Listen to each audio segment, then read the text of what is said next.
There was some discussion amongst BYU fans online last season, the early kickoff times throughout last year's campaign were a big reason why BYU missed out on the bowl season. Well, the Big 12 announced BYU's early season kickoffs yesterday, and if that is truly the case, BYU should be well on their way to bowl eligibility in 2024. We'll talk about it on today's show.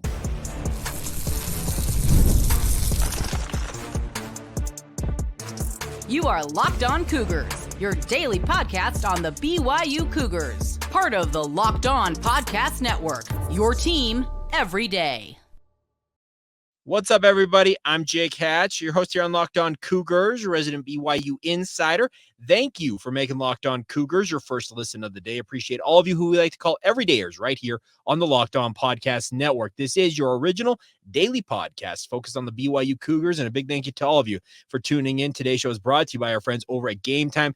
Download the GameTime app today, create an account, and use the promo code LOCKEDONCollege for $20 off your first purchase. Terms apply. All right, let's dive right in on today's show.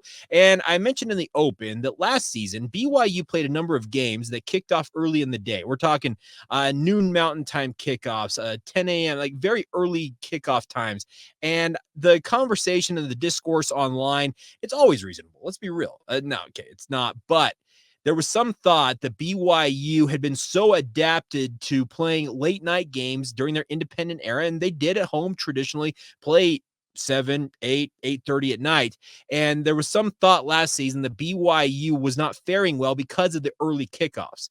Now, I kind of rebutted against that last year, talking about the fact that BYU, if that truly is the case, BYU has got to get with it and figure out how to be able to play better early on in the day. Because the simple fact of the matter is when BYU goes to the East Coast, they go to UCF later this season. They went to West Virginia last year. Yeah, I know the West Virginia game was in the evening out there at West Virginia, but BYU is going to be going east, and that is going to make them play earlier in the day on Saturdays. It's just a simple fact of life, everybody. You're not going to see BYU playing at 10 p.m.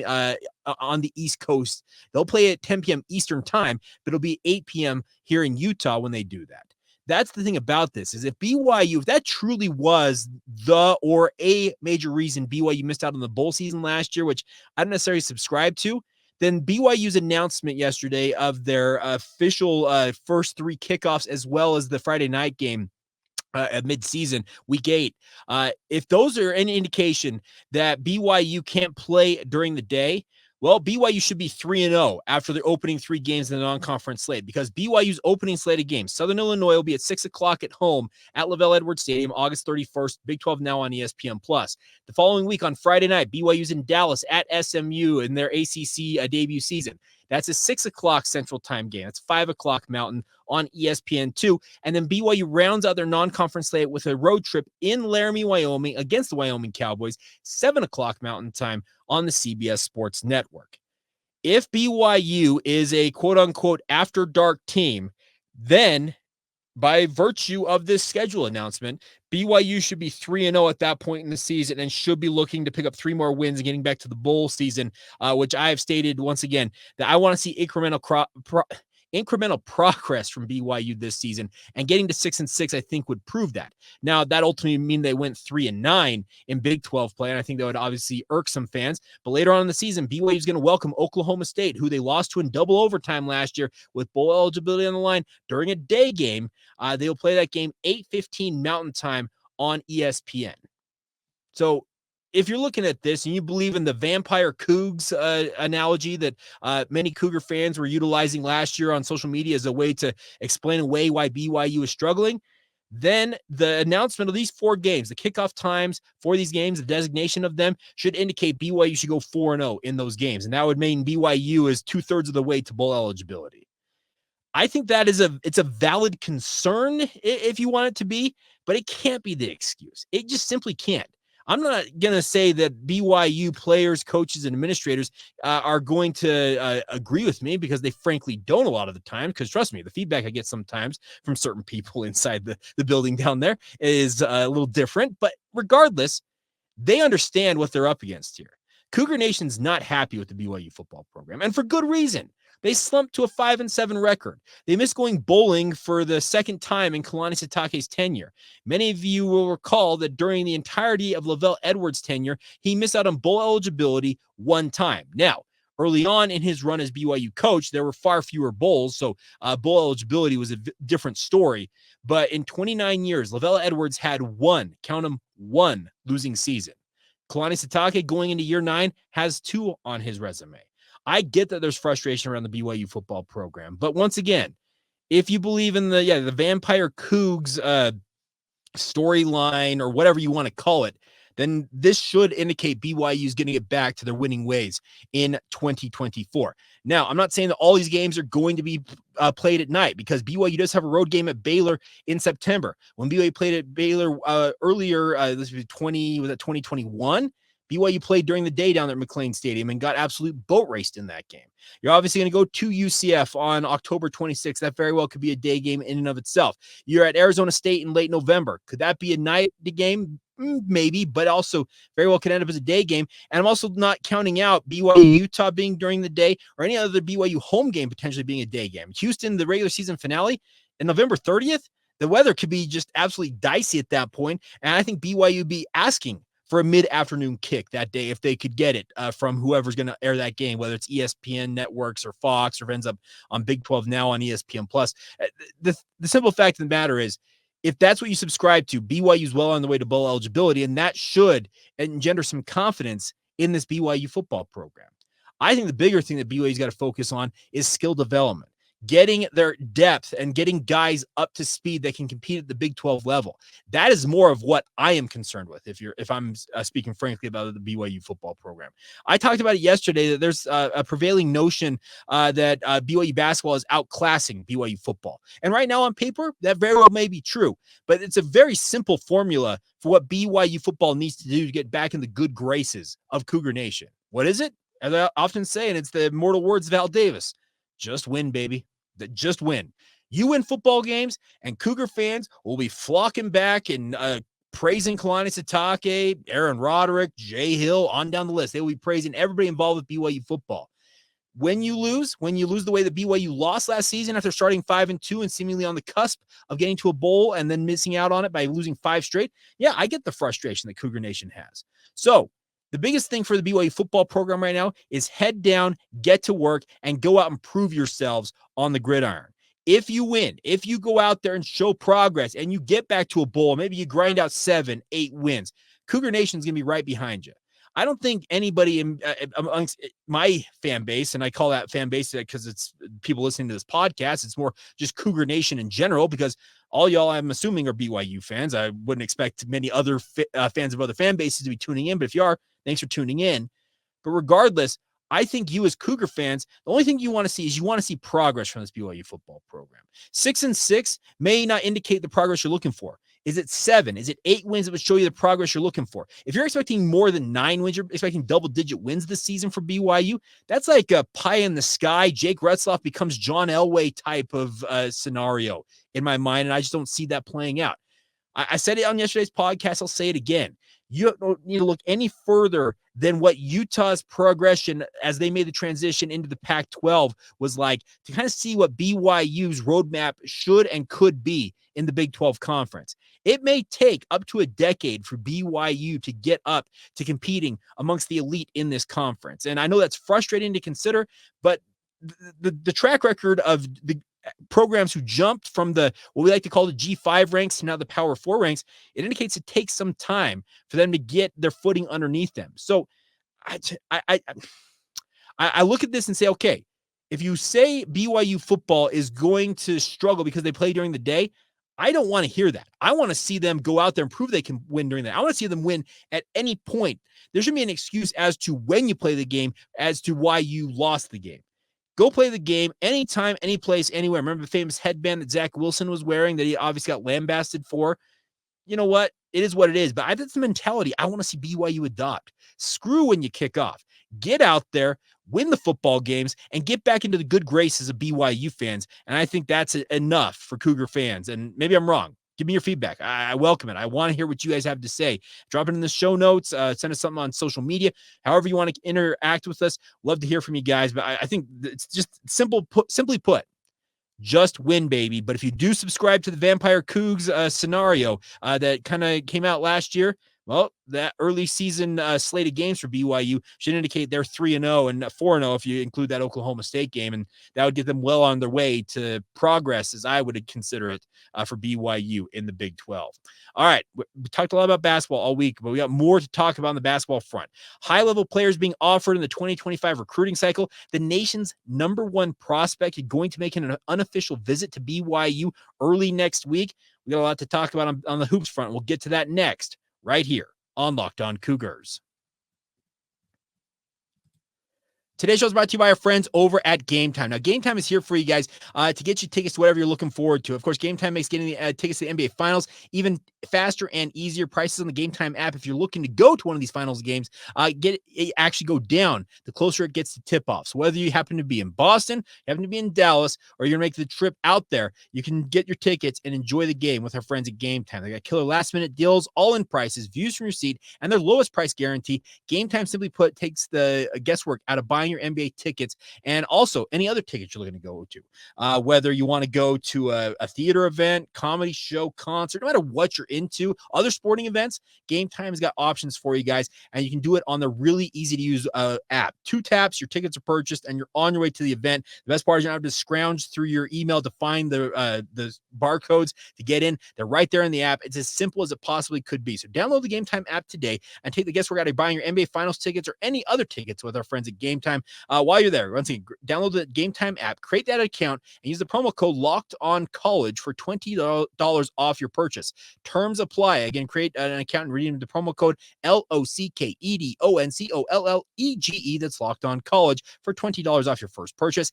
Download GameTime today. Last minute tickets, lowest price, guaranteed. Thank you once again for making Locked On Cougars your first listen of the day. Appreciate all of you for tuning in. Are you sick of watching Fox Sports or ESPN and having all day long and having to turn on the volume with all the shouting going on from the quote-unquote embrace debate folks? Well, make the switch to Locked On Sports today, my friends. It's a free 24/7 sports streaming channel program for you every single day to bring you the biggest stories without all of the screaming going on those other networks. That's Locked On Sports today. It brings you canvas analysis, opinions, and news streaming 24/7 on YouTube and also available on the free Amazon Fire TV channels app. It's all part of the Locked On Podcast Network, your team every day. All right, so let's talk BYU hoops for a minute here. BYU, and there are multiple reports out there. Robbie McCombs, I think, was the first I saw to put it out there that BYU has their 3 assistants selected. They're just a waiting game. Now, I've got some suspicion, and this may have already come out by the time some of you see and or watch this, that based on last night, because Nick Robinson, who's been hanging around Provo in the interim as the transition's been taking place, put out a statement saying it was a great 5 years in Provo. So that all but confirmed what we already knew, that Nick Robinson was not going to be retained on Kevin Young's staff. Him making that announcement indicates to me that we are like right on the cusp of getting the announcement of the final 3 assistant hires for Kevin Young's first staff at BYU. I'll just say it right now. There are 3 names I am monitoring closer than any others. First off, Tim Fanning. Number 2, Will Voigt. Number 3, John Linehan, and not Johnny Linehan, the former punter for the BYU football program, John Linehan. Those are the 3 names I am monitoring the most as we await the announcement of this coaching hire. I've been waiting on at least 2 of these names for 2 weeks now to have been announced. We'll see if it comes to fruition, if it's one of those quote-unquote Friday news dumps. I wouldn't really call it a news dump, but it's kind of a weird time to do it because you would have thought you would have done it earlier in the week. But hey, the machinations around BYU and their hiring can take some time to navigate all that. And I frankly think BYU wanted to get the other 3 in place and announce them all at the same time. It's a little bit sporadic. Obviously, the Kevin Young hire, and then he has Brandon Dunson come on, and then Chris Burgess. I think they decided, you know what, enough with this scattershot approach to this. Let's get the other 3 in place, get them all signed, sealed, and delivered, and then make an announcement, a trio of announcements all together. So those are the 3 names: Tim Fanning, Will Voigt, John Linehan. Those are the names I am monitoring. Feel free to do with that what you will. Put it on the message boards and say that's what you heard on Locked On Cougars. Just give us the credit. That's what we're looking for. Other news on the BYU basketball front, though, is that Kevin Young continues to chase the big fish for everybody. I don't know if you saw these yesterday on social media. Hudson Greer, Jasir Rensher, and Bryce Hurd, who are all high 3-star, mainly 4-star talents, according to most recruiting services, have all announced they have received offers from the BYU basketball program. All 3 are members of the 2025 recruiting cycle, so the upcoming recruiting cycle. And all 3 of them, frankly, if they were to pick BYU, would be quote unquote slam dunk type commitments.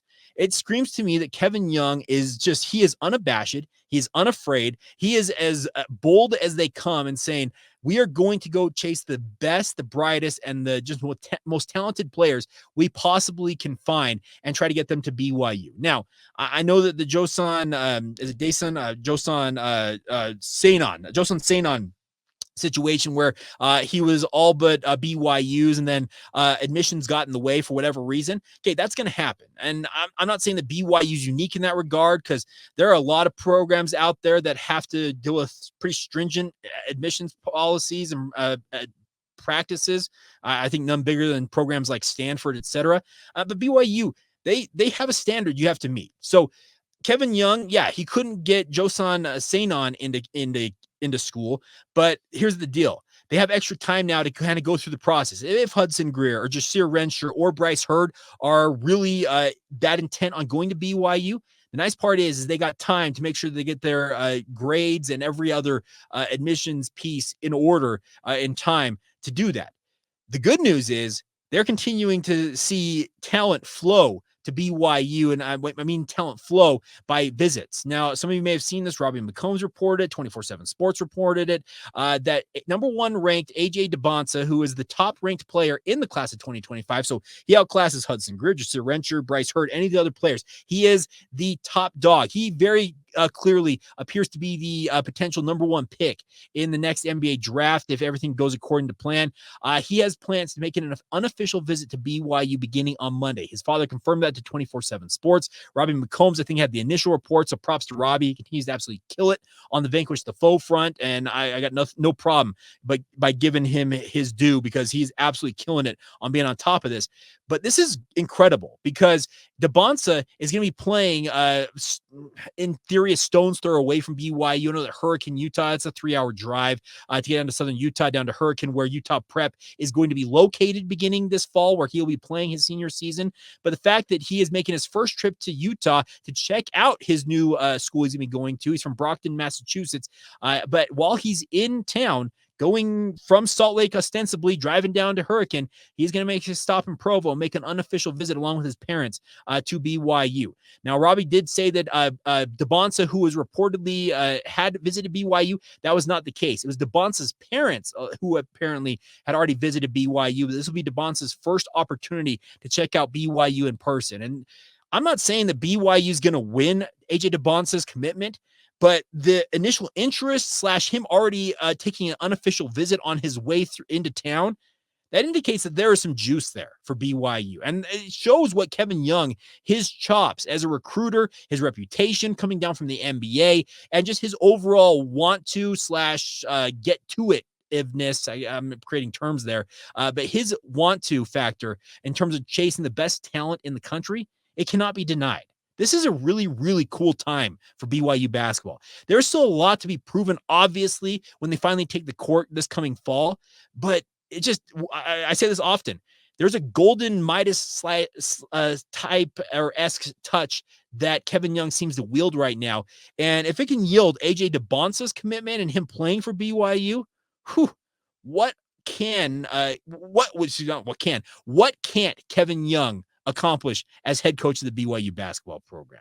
He could take this program to heights never before seen.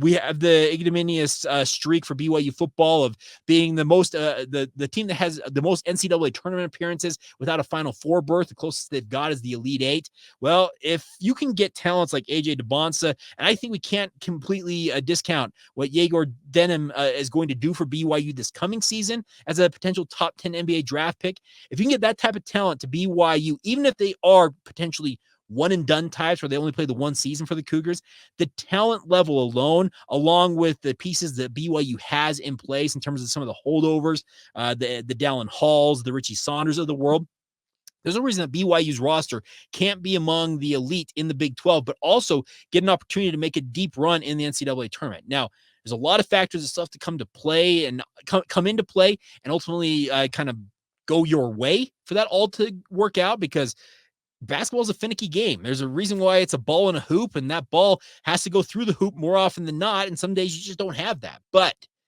as you continue to chase elite talent, if you can win more of these recruiting battles, I think Yegor Denham is a great start for Kevin Young. You want to outdo yourself, get an AJ Dybantsa. And even if it's not AJ Dybantsa, get any one of the other three that yesterday were offered that are high-level four-star type talents in that 2025 recruiting cycle. Get as much talent into Provo and see what you can do with it. That is the secret to success. It's not that complicated in basketball. It's get the best talented players you can, get 2 or 3 really key difference makers, and then make a run. That is the goal. And I, for one, cannot wait to see what Kevin Young can accomplish finally when they take the court. But a month and change into his tenure, it's an incredible thing to watch what he is doing right now on the recruiting trail. Now, if you're watching this early enough, most of you know I do a morning radio show for the KSL Sports Zone. DJ and PK, I've been the executive producer of that fine program for a decade now. We just hit 10 years a couple of weeks back, so been fun to do. But if you're up early enough, or if you're hearing this before 8:30 a.m. Mountain Time, before 8:30 a.m. Mountain Time, it's 10:30 on the East Coast, 7:30 for you on the West Coast. Now in Hawaii, I think it's like 4:30. But Kevin Young is going to be on our show, DJ and PK, 8:30 a.m. Mountain Time. If I'm not mistaken, is the first local media appearance that he has done since his initial press conference in Provo. He's done some podcasts with some national basketball folks, and I'm going to give myself a little pat on the back that I have secured the first local interview with Kevin Young, and looking forward to getting some more of his insights. And we'll talk more about that. I may do a special edition over the weekend and talk about that, or if at the very least, we'll talk about it on our Monday show, get you some of the reaction to that. All right. So we will finish up today's show, though, with some thoughts on what's going on in BYU sports, courtesy of our Locked On Cougars Insider Group. I didn't get all the questions answered on yesterday's show, so we'll roll that out and also look ahead to what the NCAA championships in track and field look like for BYU. We'll get to all that as we roll on right here on Locked On Cougars.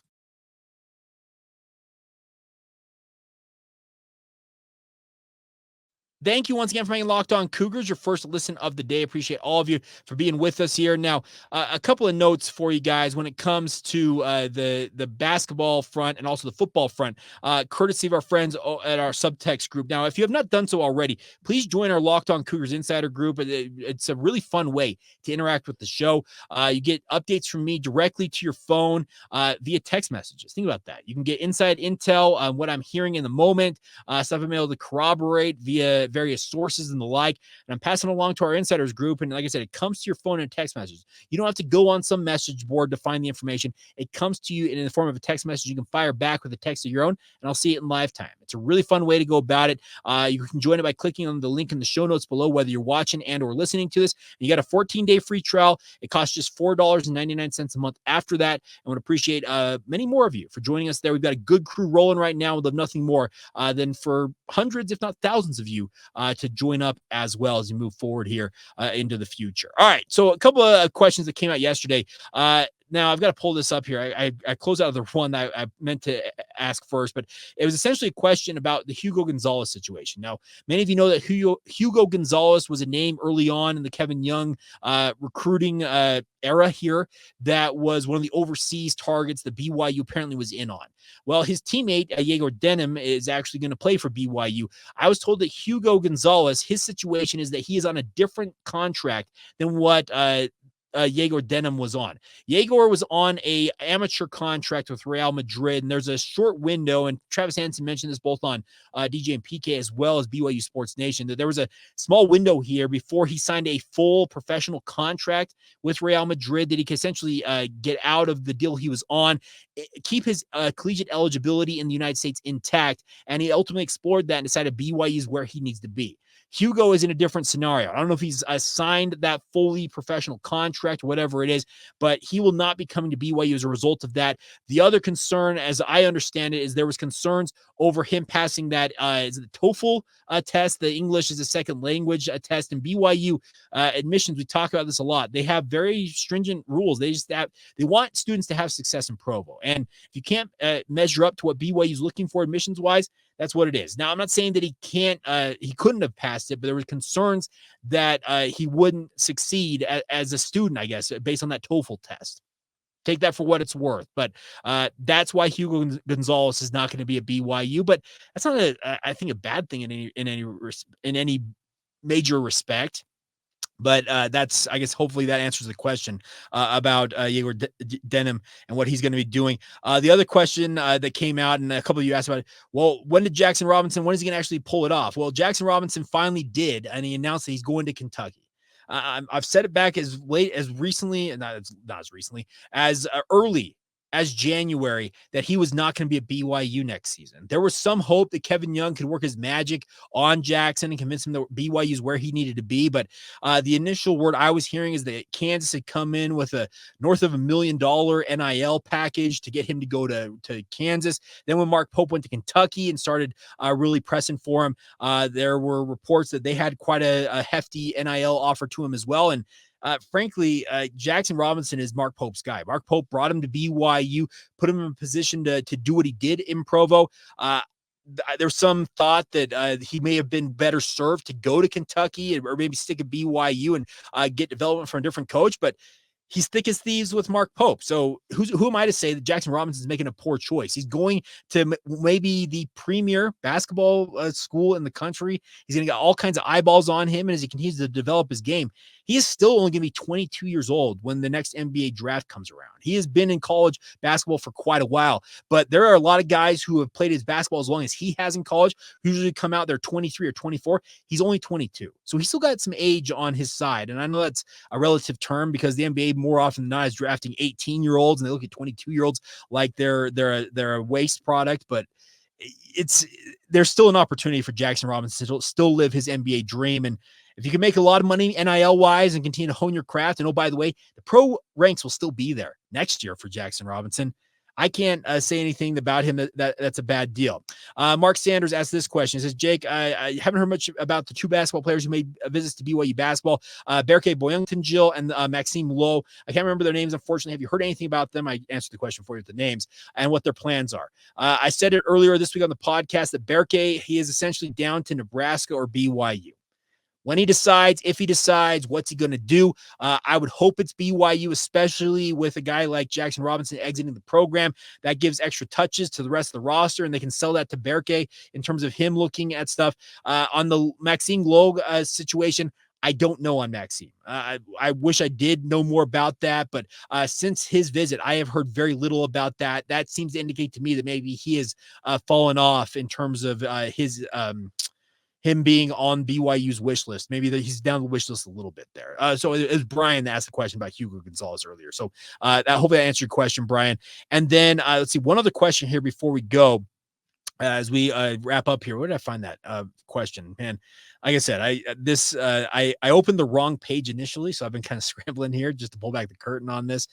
So it's just kind of a funny deal. Now, I did answer the questions. Maybe I got to all of them. So, by the way, thank you to all of you for all of your support. Truthfully, you at the Locked On Cougars Insider Group, it's always fun to get the questions that you guys send in.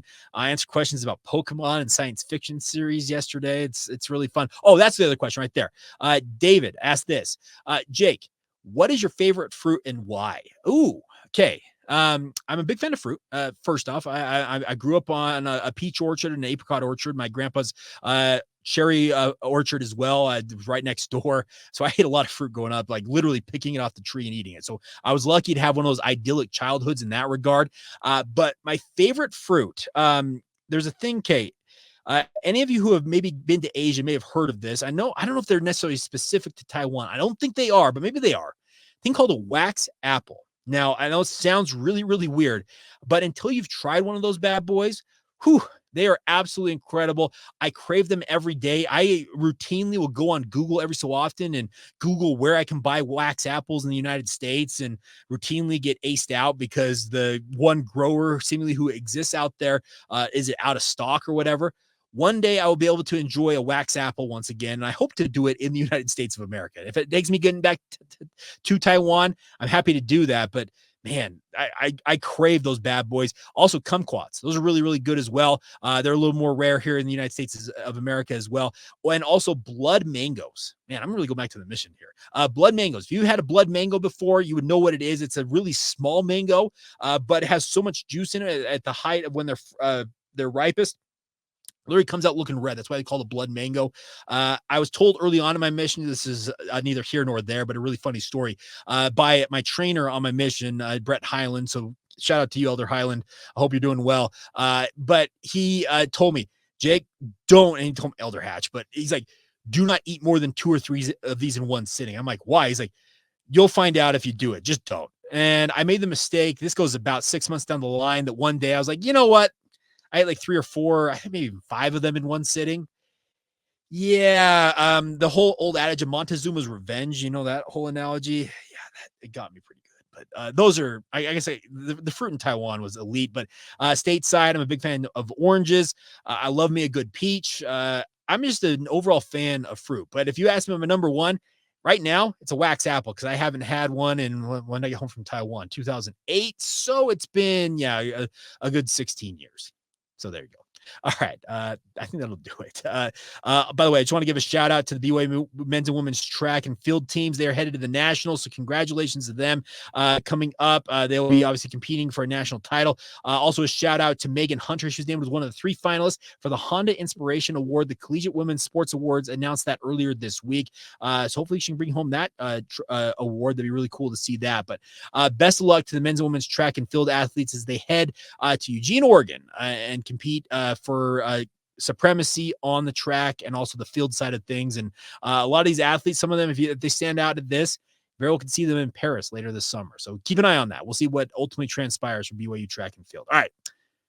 I think we've done it. It's been a fun week, a busy week, but a big thank you to all of you, truthfully, for all of your comments, your support. Those of you who signed up for Locked On Cougars Insider Group. I've had some DMs from some of you this week. It's been a really, really fun week on the podcast. And I cannot say more often than I already do.